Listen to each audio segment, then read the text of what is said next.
Hey everyone, the Ministry of Ungentlemanly Warfare is out, and I had high hopes for this movie, but I really wasn't expecting what I got. There's a lot to unpack with this new historical action film directed by Ritchie and starring Henry Cavill, Cary Elwes, and Eiza Gonzalez.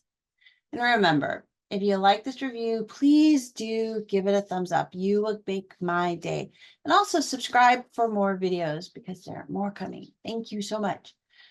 So, the Ministry of Ungentlemanly Warfare is smart, bold, and utterly irreverent as a film, presenting Britain in a desperate state as it struggles to hold out against the Nazis.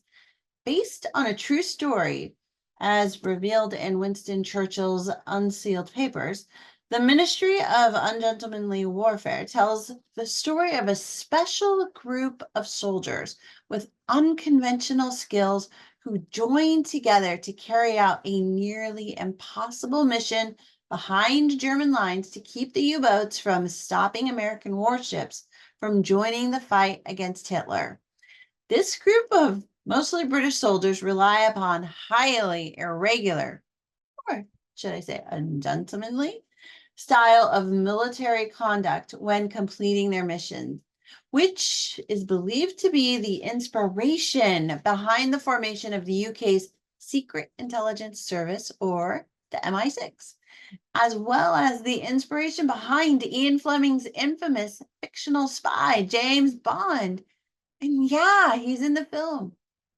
Not James Bond. Ian Fleming. Ian Fleming's in the film.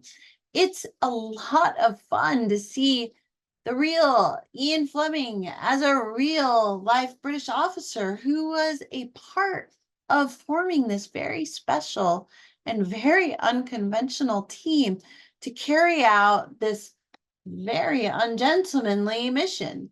It's like getting a front row seat to watching the birth of a legend.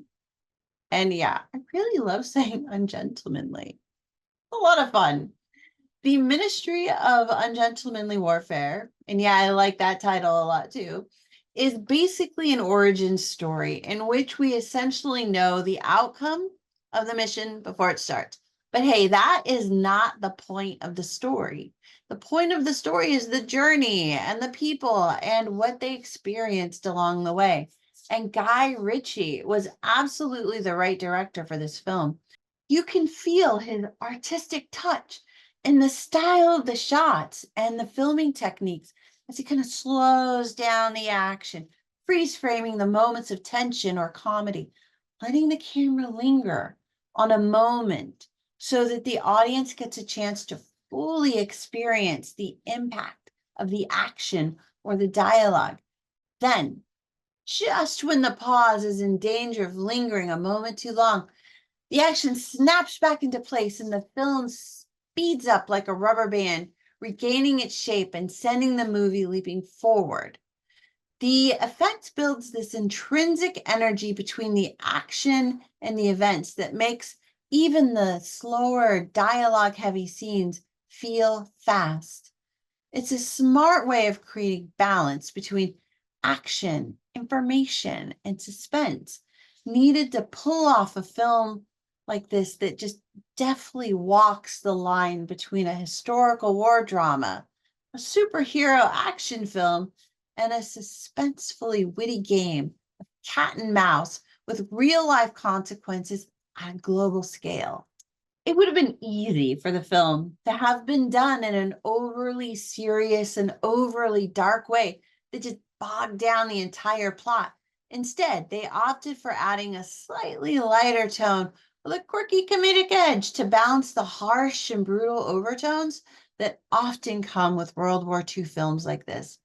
While there is a lightness to the film, it never looks away from the violence of war or the brutal nature of the Nazi regime by introducing us to the local commander, Heinrich Löhr, played by Till Schweiger, as he finishes up a particularly bloody torture session. Playing against Löhr's vicious leadership style is Captain Gus March Phillips, played by Henry Cavill.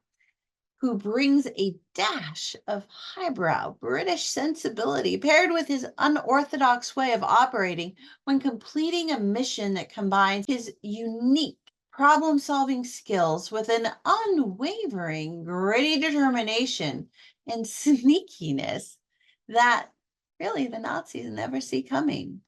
Something special is actually going on with Henry Cavill right now. He is blossoming as an actor, taking on new and fun roles that really let his talent shine, from playing The Witcher to Sherlock Holmes and now Captain March Phillips. He is funny and smart, and he can fight. He is really the heart of this film. He just makes it work. He makes everything click. Other notable actors include Alan Ritchson, Alex Pettyfer, Babs Olusanmokun, Cary Elwes, and Henry Golding, who will all delight and surprise you as a bunch of military misfits with their own set of ungentlemanly covert ops skills. However, yeah, the actor who really kind of heats things up is Eiza Gonzalez as the sexy and dangerous Marjorie Stewart. She's really awesome in the film.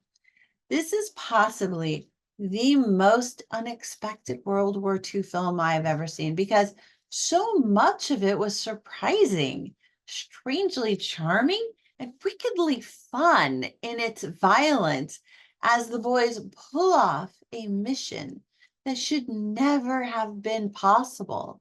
It's witty and brash, and despite the excessive violence, it will have you laughing and cheering on the Brits as they maneuver into position with the appropriate level of style and panache that one would expect, along with a ton of explosive knives, arrows, bullets, and who knows what else for good measure. The Ministry of Ungentlemanly Warfare isn't historically accurate. Well, not totally.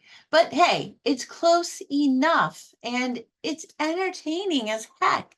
It's a great movie and worth every penny to see it in the theater. In fact, I think I will go see it again because that's how much I enjoyed it. If you are really not keen on violence or blood, this is likely not the movie for you. I also don't think it's a great fit for little kids. Like, I mean, really little kids. So please don't bring them to the theater because there are some vicious scenes that will scare them. But other than that, I think most adults will actually enjoy it, especially if you like historicals, World War II films, superhero films, because yeah, it kind of has that feel at times. And hey, if you just want to be entertained by action and explosions for about 2 hours, this is the film for you. So, The Ministry of Ungentlemanly Warfare. Have you seen it? What did you think? Hey, and are you a military buff? I really would love to know what you thought about the story and how you think it kind of fits into the wider scope of World War II films. This is not my specialty, but I really, really love this film, and I would love to know your take. All right, everybody, that's it for now. Please do give this film a thumbs up if you enjoyed the review, and also subscribe for more videos because there are more coming. In the meantime, happy viewing, and I will see you again soon. Thanks, everybody. See you later. Bye.